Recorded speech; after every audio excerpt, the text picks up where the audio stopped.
This week, we welcome Kevin O'Brien, co founder and CEO at Great Horn, to discuss email security. In the leadership and communications section, of the four manager types, only one boosts employee performance 26%. How to look and sound confident during a presentation, 2020 IT spending priorities and the traps a cloud shift creates, and more. Business Security Weekly starts now. This is Security Weekly, for security professionals, by security professionals. Broadcasting live from G-Unit Studios in Rhode Island, it's the show where we explore the business of security to improve the security of business. Your trusted source for actionable insights on leadership, communication, and innovation. Get ready for Business Security Weekly.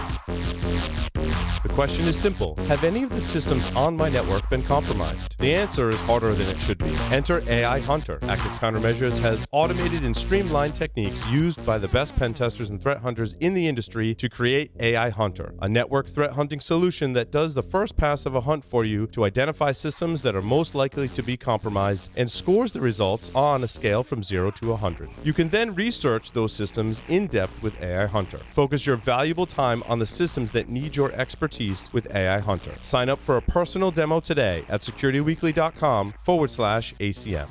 Let the team at Black Hills Information Security test your defenses. With over 10 years of experience in penetration testing, red teaming, and threat hunting, the testers at Black Hills will help you find the holes in your security before the bad guys do. The team at Black Hills cares about educating and sharing their knowledge by creating countless blogs, open source tools, and webcasts for you to learn more about the tradecraft of pen testing and red teaming. Visit securityweekly.com/BHIS to join their mailing list and view the latest blogs and webcasts from Black Hills Information Security.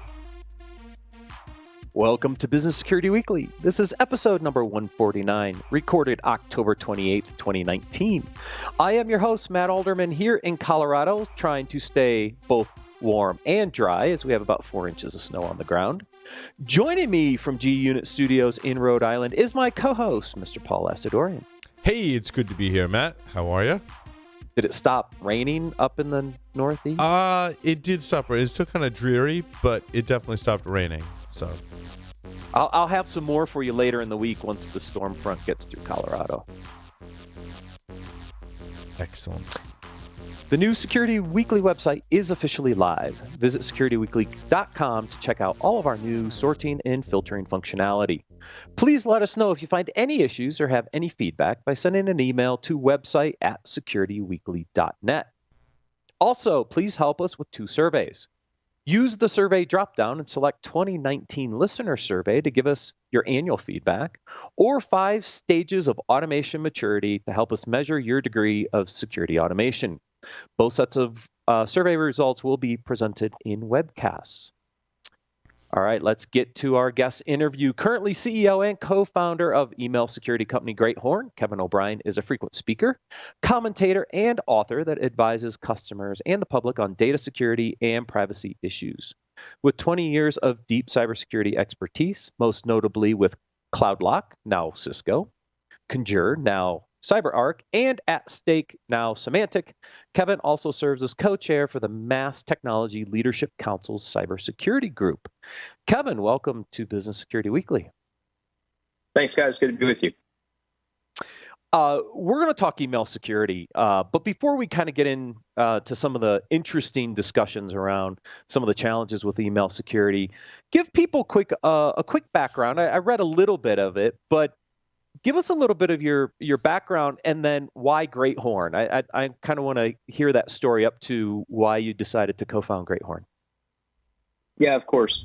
So in 1999, I was fortunate enough to meet the group that would found At Stake, one of arguably the seminal cybersecurity companies in the industry. And to give you a flavor for how long ago that was, when At Stake launched, they did so not long after RSA 2000. There were 50 vendors on the show floor. It's a little different these days if you've walked that show floor. So it was a different era. I was young, but I had the opportunity to join the team, reverse engineering and pen testing back when that meant breaking stuff down to assembler and looking for buffers you could overrun or underrun and ways to get around built-in controls and execute arbitrary code. Fell in love with it, fell in love with startups, spent the last 2 decades working in both. You mentioned some of the companies that I've been able to be part of at an early stage, and I've held leadership positions in a bunch of them. And about 5 years ago, was sitting down with my technical co-founder and my CTO, a guy named Ray Wallace, and the two of us have known each other for 20 odd years. And we were really shocked that one of the things that I had heard repeatedly in one of my more recent ventures, I was early stage at CloudLock, which was perhaps the first CASB or cloud access security broker company. And we would routinely hear circa 2012, 2013 from Fortune 500s who were looking at their shift to Google Drive or OneDrive and scratching their heads and saying, great, we've got a CASB, we can protect those pieces of infrastructure.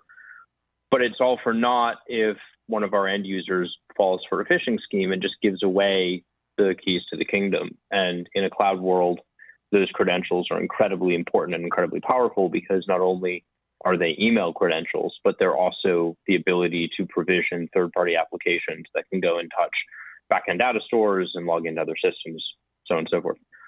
And they would ask us to do something about it, but we were a CASB, we weren't an email security company, and so we said no. And by late 2014, I kind of expected that someone would have said that the technologies built 20 years ago, as email gateways were, was no longer adequate for a world in which everything is on the cloud. Attackers have tremendous amounts of information and telemetry to use to architect attacks. And shockingly, nobody had done anything about it. And so we founded Great Horn to solve that problem, to be what we are today, which is a cloud native email security solution that uses artificial intelligence and machine learning, take a drink, so that we can protect against advanced phishing for those kinds of enterprises. And I put the joke in there because, I think many cybersecurity companies in 2019 are aping that language about AI and ML. 5 years ago, it really wasn't something that people were talking about, but it aligns so well and so importantly to this industry where volume and time to response are working against you. And most organizations struggle to have enough of either in order to stop these attacks. And so that's what we do. We do it at scale. We do it for billions of messages a year. And it's something that we've built to be very different from a legacy appliance approach to this problem space. Yeah, Kevin, explain for our audience, because this was very compelling for me, what the difference is in what you mean by the legacy way to prevent phishing and like the newer, more modern way to do phishing prevention. Yeah, sure, Paul. So the market, when we all started thinking about email security, looked pretty different, right? So email itself, as your listeners might know, is nearly 50 years old. It's 48 years old this year. And it was born in a very different era of not even the internet, but academia and DARPANet, and was designed to be a way for academics to exchange information. And obviously we use it for a lot more than that these days. But it is fundamentally a system that, to quote one of the analysts whom I had the pleasure of working with before he left his analyst firm and went into the private sector, it's venerable but vulnerable. And so the market that starts creating email security solutions really is born in the mid-1990s through the early 2000s. And there are a lot of vendors in this space. Your listeners probably use one of these solutions. They have a near 100% adoption rate in the enterprise, but they are gateway solutions. And what that means, regardless of where your email security provider chooses to run their software, they are appliances. And you have to go and change how your email is delivered and route your email, all of it, through one of these boxes. And so they will they're inline, Kevin, much like we talk about network appliances. The traditional way to deploy these are inline. That's exactly right. And so there's two major limitations there. The first is that if they have a service issue, and you might scratch your head and think, really? Like 2019 service issues? But it happens. And one of those major secure email gateways, I won't name them, have had 4 outages in the last month, meaning that they're taking enterprise email offline for as long as they're down because they are a gateway, they're inline. Right. And then the second challenge is, in a cloud world, if I am a large enterprise and I'm using, say, Office 365, and I have another piece of my business or another company with whom I work, and they're using Office 365 and we're in the same tenant, that mail is internal to internal. A gateway that sits at the MX record level, that is, it's inline, but it's outside and it's a mail transfer tool, won't see that email. And the bad guys know this, and so they will begin to be able to get attacks in that a gateway approach, a legacy approach misses. By being cloud native, that is, by being a technology that is integrated using OAuth access-based APIs from Office 365 and G Suite, respectively, we, and now as companies are starting to emulate what we do, some of our competitors are trying to find ways to say, can we get better access into that ecosystem? And we have comprehensive visibility. We see internal to internal mail, external to internal mail, and that's just fundamentally different from an inline appliance somewhere. And now, Kevin, does your solution get some type of notification? I'm trying not to go into the technical weeds. I'd imagine it's like a webhook that tells you, hey, like a new message is coming in, right? It's a lot more complex than that. And I won't go too deep into the tech either, but figuring out how to do that at scale and to do an API-driven approach at scale is a fundamental problem to this. It's the reason why the legacy guys haven't solved this yet. Sure. You have to architect your entire system from the ground up to do it. Yep. Yes, the APIs give you some of that, but it's not responsive. And so we can read on a given day, a 500 million emails across a client, for example, or client cohort, and do all of the analysis and all of the work in sub-second time and have it round tripped back to whatever we're doing from a protection perspective in typically 7 to 10 seconds. That is not something that's easy to do. It's incredibly difficult to do. To give you just a comparison, the average secure email gateway that is in line with the legacy solutions will boast that they'll do their response and remediation work somewhere between 10 and 30 minutes. And so in the real world, go grab your sales guys and ask them, hey, at the end of the quarter, have you ever seen an important PDF or contract stuck in the email filter? And they'll nod their heads. That's because those solutions work that way. And we're doing that kind of work in, from an analysis perspective, we're doing it in milliseconds, and from an end user perspective in seconds. And that's just a huge difference from how those other technologies work. That was the greatest technological challenge that you had, was basically doing this the way you were doing it with the speed and scale that you can apply. Yeah, I mean, it's not a selling point. You won't hear it in a sales pitch, but doing that well and reliably in real time for, so many hundreds of thousands of mailboxes every second is the technical challenge. But the hardest challenge, and the reason we started the company, and the thing I'm most proud of, is efficacy. I mentioned, artificial intelligence, machine learning, and there's a lot there that's probably not the right content for us to get into in depth, but doing the kind of work that we do in real time is great, but being accurate. We had a prospect recently who's using one of the big 2 secure email gateway providers. And the first conversation that we had with them at an ISSA event, they said, oh yeah, we're using so-and-so. And we're very happy, and we're buying more modules of their stuff. All of these legacy gateway providers, break out their SKUs and make you buy module after module after module. I'd argue that really they should have one product that works, but that's a different conversation. But after a few minutes, they kind of leaned in and said to one of the folks on my team who was at this event, do you guys do anything about business email compromise? Because, man, we get a ton of those that our gateway misses. And that is the kind of thing that the approach that ML and AI allow you to do is really well designed for. Everybody, including us, can do the basics. And, hey, this message doesn't have the right headers, or this looks like spam. But the super advanced business email compromise, I impersonate you. I'll give you a real world example from this morning. Somebody called me and we're helping them with this kind of an attack. They have an email thread and they're about to do a large deal, and there's hundreds of millions of dollars being wired around as this deal is being consummated. And what happened here is that somewhere along the line, one of the people on the chain, and there's 3 parties on this chain. There's the institution that's the financial institution.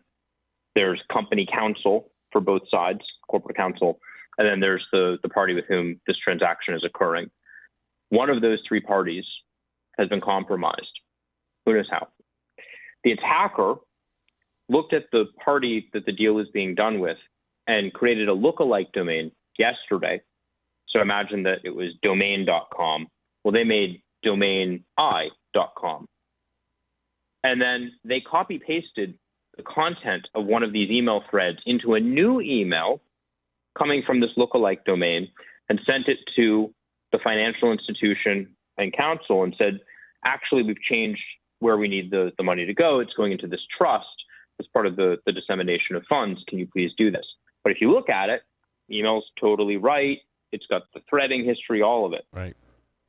That is the kind of attack that AI or ML is great at, right? Because we can go in and say, there's no relationship history. There's all kinds of issues with this domain. It's newly registered. We can put all of these different variables into the machine and it can say, yeah, that's probably not what you think it is.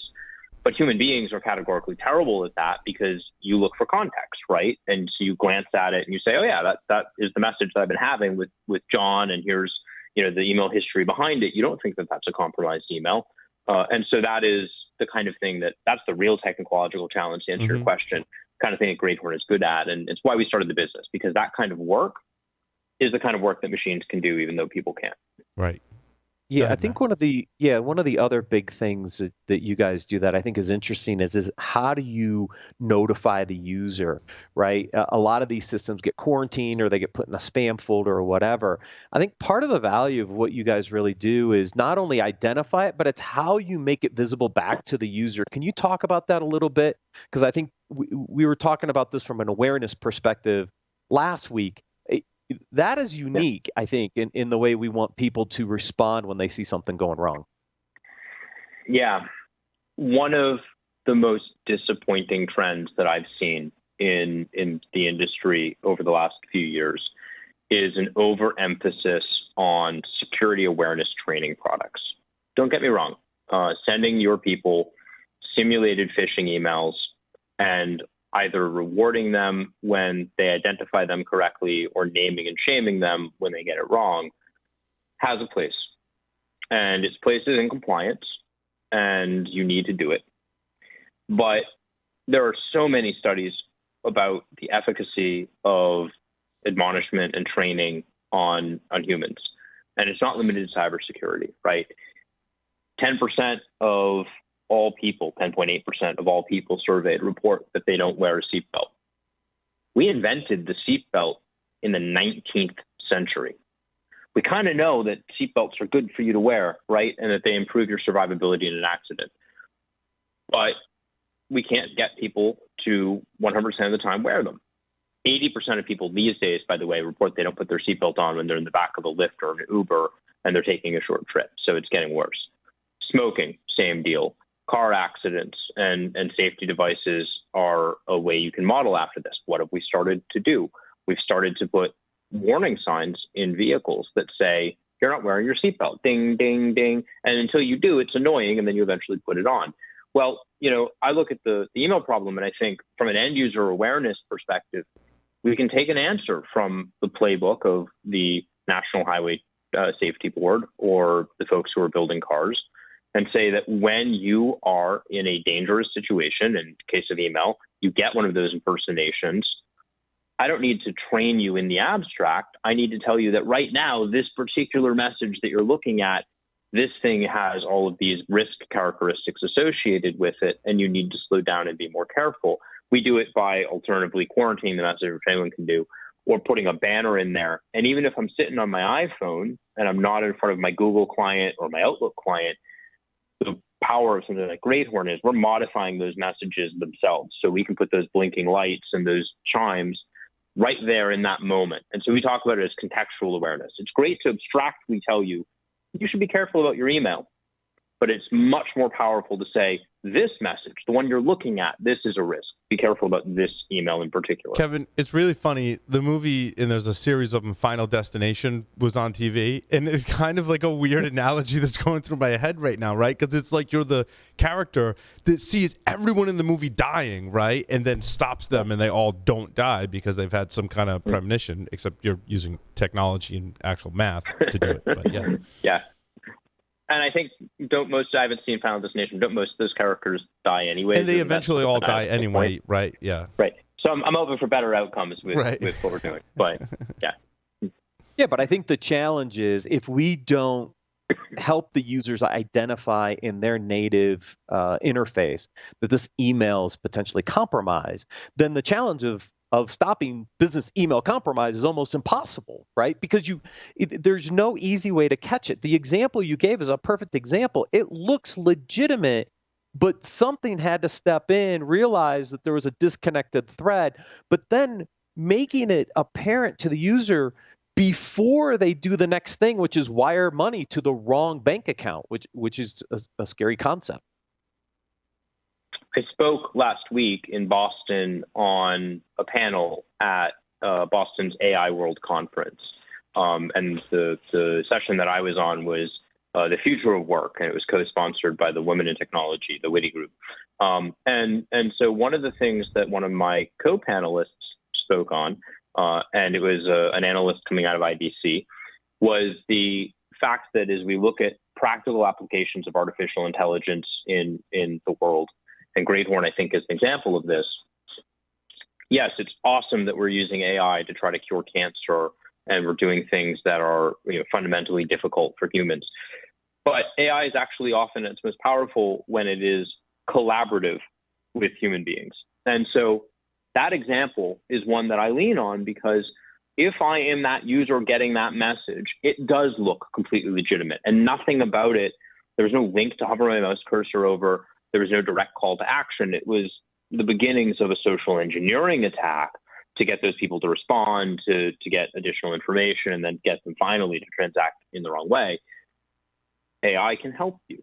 And it helps you not by stepping in and doing your job for you, but by alerting that user, look, you don't have infinite time. You are not, as a normal human being, going to open the email headers and look at everything and write down the IP addresses and see if that's what it's usually going to be when it's sent from that person. But a machine can do all of that in real time and can alert you in English or whatever your language is that, hey, be careful, this looks like a threat. And so we hang our hat on that kind of technology. Are there other things we do that are more sophisticated? Machine vision based on convolutional neural networks to detect credential theft? Sure. And that stuff is important too. But oftentimes it's the fact that all of that technology fades into the background. And as an end user, I now have confidence that what I am doing or what I am seeing is legitimate, or I'm alerted to the fact that it's not. And that collaborative AI is a big part of what Great Horn is orienting itself towards, for exactly the reasons you just described. It's interesting, Kevin. My nephew works in Boston doing the medical analysis for cancer that you described, that's using AI, and it comes down to him. He's got a certain amount of medical training as well as technical training to use the machine learning algorithms to help, I believe, recommend the right medication and dosage or treatment of the specific cancer that's coming in. And yet it's not doing the prescribing. It's just helping the physician Correct. or the patient understand, in a collaborative model, these are the things that are highly effective, or these are the things we see. One of our advisors on my formal advisory board is one of the gentlemen who helped invent Watson and did a lot of the primary programming for it. And there's a reason there, which is that, although we have our own proprietary AI team and technology, these challenges are in some ways the future of cybersecurity. And put the marketing aside for a minute, there's a reason why all of these companies are talking about AI and machine learning, and it's because it is a resource and it's an approach to solving a set of problems that are very difficult to solve in other ways. But the legacy guys aren't there yet. They have huge marketing budgets, but they also have products that have been around for 20 years, and it's hard to pivot those things quickly. And I think that you're seeing a new market emerge around email security, which is the number one new initiative, according to Gartner, for CISOs in 2020. And it is a top of mind issue for almost everybody. If you take any 10K for any enterprise that has to file one, and you go and you look at what they're talking about as primary risks, email and data breaches are almost always mentioned. They're always mentioned early in the document. There's a reason for that. So that's the focus point for us, and certainly for your audience and anyone who's working in the business world and thinking about security at the CISO or CSO or CIO level. So, Kevin, if you are a C-level security executive and you're listening to this and you're starting to question the protections you have in email today, right? But you need to come up with some facts, right? You can't go to your board, you can't go to whoever you report to as the CISO, or senior people in the team want to come to their CISO. What type of metrics should I be looking at, and how can I collect them to basically expose any gaps I might have in phishing protection? Yeah. Let me say what not to do first. Sure. Don't install a training tool and rely on how many reported phish you get. The solution here that a lot of CISOs reach for, because we've done a bad job as an industry, is phish reports and how that is a metric for some kind of efficacy in your security training. It's not really. I think what you want to do is have a system in place to analyze the number of phish that your people are manually remediating. That is, that your information security or technology teams are manually remediating, and do it on a weekly basis. Bring the resolution all the way down to 1/52nd of the year. Because we see, right, when we do our studies and polls across our customers and our non-customers, and hundreds to thousands of InfoSec professionals, that between 2018 and 2019, the number of reported manual remediations, that is the time people were hands on keyboard fixing a phish that got out to their staff, went from 20% of our survey population saying they're doing it at least once a week to 33%. So from 1 in 5 to 1 in 3 respondents say, yeah, this is a weekly problem for us. And that's just what you know about, right? And that's the FUD of any security vendor. Oh, you don't know, you don't know. But it's really telling that people do know. They do know that they spend a lot of time manually remediating this. And so what are your metrics? Your metrics are time to detection, time to remediation. And TTD and CTR are standard ways of thinking about risk. And if you look at email security and you don't think about it as a technology purchase, but you think about it as a risk management function, it has implications for your CFO. It has implications for your chief compliance officer. It has privacy implications. Think about what happens if your email store gets compromised and you're subject to CCPA or GDPR. There's a ton of PII inside of those systems. These are the ways that you then start to talk about that at the board level. And most boards get it because they understand, oh, we could fraudulently wire money out, or we could have a huge fine from not securing these systems, or we're going to lose our ISO or ISOC type 2 certification. Okay, we need to do something. And Kevin, what are some of the, sorry, Matt, I'm hijacking the interview here, but the factors that are making attackers either more effective or forcing them to go beyond just regular, like I feel like back in the day, I don't know what that means, 10 years ago, right? You could construct a phishing campaign, not put too much effort into it in terms of, you know, OS and standing up infrastructure and be successful. Is something changed? Is it the attacker's techniques? Is it the safeguards we put in place? Like, what is moving people towards, I think, more easily, I'll speculate here, more easily being able to execute an attack against the business through email? Yeah. So there's certainly an evolution in tactics, techniques, procedures, right? So we do see that the bad guys are getting better at this. And they are now starting to use multiple touches, polymorphic attacks that change over time. I send you a URL, I compromise the destination, I deploy the phishing kit after it's reached your inbox. I know that I can do that because I can mutate the destination much more rapidly. It's easier to stand up infrastructure in 2019 to execute that kind of an attack and to migrate between EC2 clusters or even full regions of Azure or AWS rapidly. And I can get around your WAF. I can get around whatever it is that you put in place that's reactive. I know that you're going to get updates from your threat intel provider every 15 minutes. I'll rotate every 5 and stay ahead of you. So TTP is one part of it. The second thing is that we're all living on these guys. And so we're sitting on our phones, we're sitting on our tablets, we're in airports, we're using a heterogeneous set of endpoints to get to our email. We all wrung our hands in the industry about, here's a blast from the past for you, shadow IT. I don't know anybody who's talking about shadow IT in 2019, but the thing that it was meant to point at was that you have unsanctioned and largely uncontrolled mobile devices that are being able to access corporate mail. And while you might lock down the laptop, most enterprises aren't shutting users out of their iPhones or their iPads or their Surfaces or anything else. And so it's hard to then get the level of intelligence you need as an end user to determine if something is or is not a phish. I defy you to open up your mail client and tell me the return path and sending IP and disposition of a given message. Can't. It's not there. Right. So we the used bad to guys know have all that. and all they have to do is We used to have all that on premise, right? We used to have your own gateways, your own email servers, and the clients were largely all on your network. In the past 20 years, that's completely shifted to where a lot of us, we own none of it anymore, right? We don't own the gateways. We host the email in the cloud, and people use whatever device they have at their disposal to check their email. And yet, if you're the typical enterprise, and this is changing because we are at the vanguard of a group of companies that are doing something different, but the average Global 2000 as of 2019 is running an email security solution that was built in the 1990s or the early 2000s. Mm-hmm. And unsurprisingly, although those vendors will happily lock you in with archiving fees and continue to sell you point modules that do what you would never accept from any other vendor, that has been the routine. Let me just draw the analogy for you. Not security, but if your listeners are of a certain age, they'll remember when the CRM system was probably something like Siebel, or maybe, there's some great solutions for SAP and whatnot, but it was an on-prem solution, regardless of where you put it, where I had it in a colo. And then you would piece away and you'd buy a module. Oh, I need the sales module. Oh, I need this module. If you start a company, or you've started a company in the last 10 or 15 years, or you've made the migration, you're probably using Salesforce.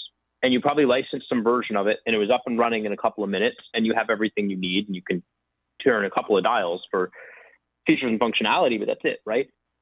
But we're buying email security like it was Siebel in the 1990s. We're saying, oh, I got to buy this thing, get a rack, and stand it up. We have a customer who tried to use a gateway and Greyhorn together.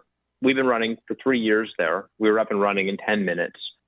They are, as of this month, 11 months into a deployment of this email gateway provider, still not enabled, broke all of their mail off. And, they are doing it for other reasons, but they're trying to evaluate, why is this happening? And the answer is because that comes from the era of technology that you were describing when everything was on-prem. Right. And everyone expected that these things would be slow and difficult to deploy. We don't accept it in other line of business applications. We don't accept it in CRM. We generally don't accept it in finance. We definitely don't accept it in HR.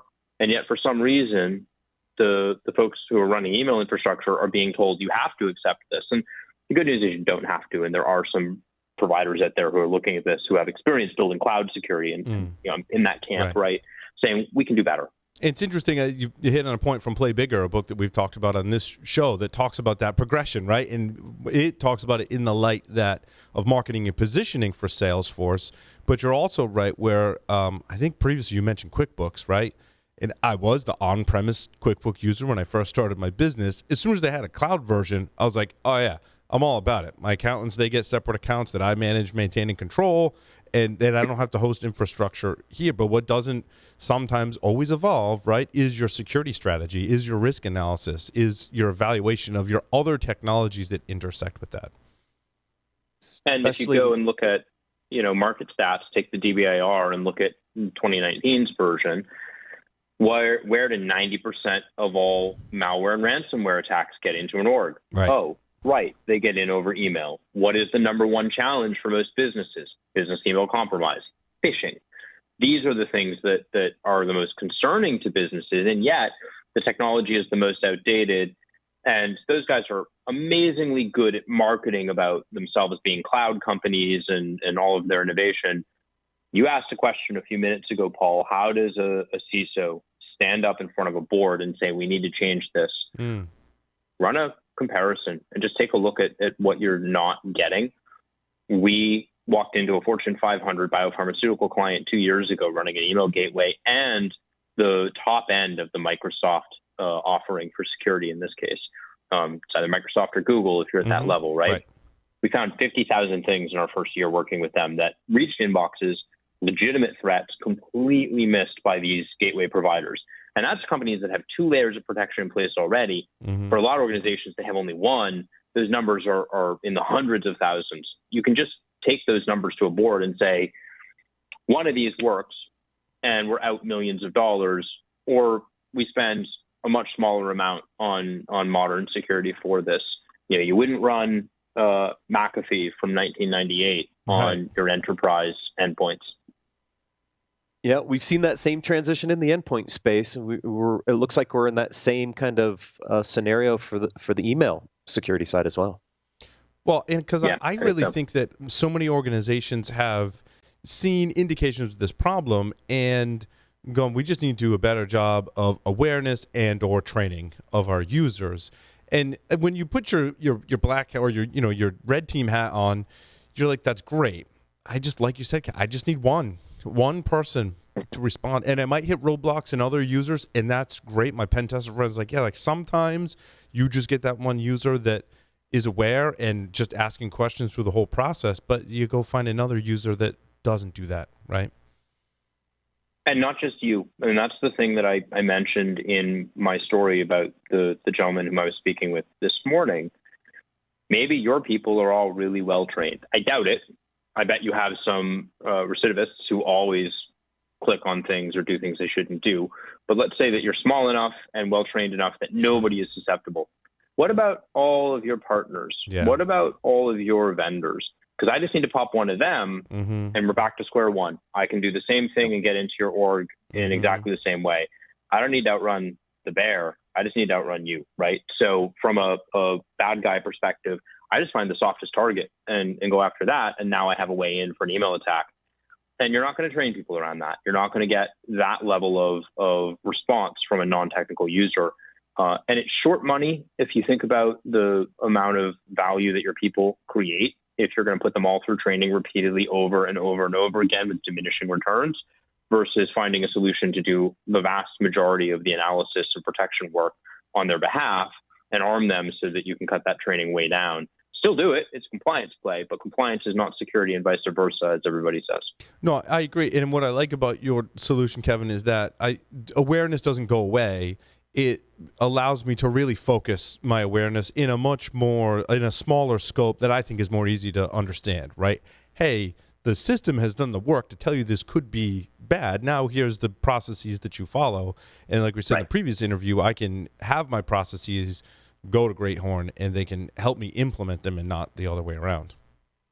Yeah, that's exactly right. We teach our children not to hide in the closet or crawl under the bed if there's a fire. You should do that, right? And we all retain those lessons, hopefully, into adulthood. But you also put smoke detectors in your house. And I've used the analogy before because I think it's the relevant one here. Knowing what to do theoretically when something goes wrong is important.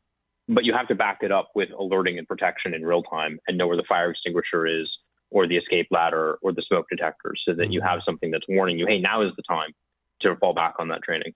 Yep, absolutely. Kevin, great conversation. Thank you for joining us on Business Security Weekly. My pleasure. Thank you, gentlemen. If anyone wants to learn more about Great Horn or email security, please visit securityweekly.com/Great Horn. We'll take a quick break and then cover the leadership and communications articles for this week.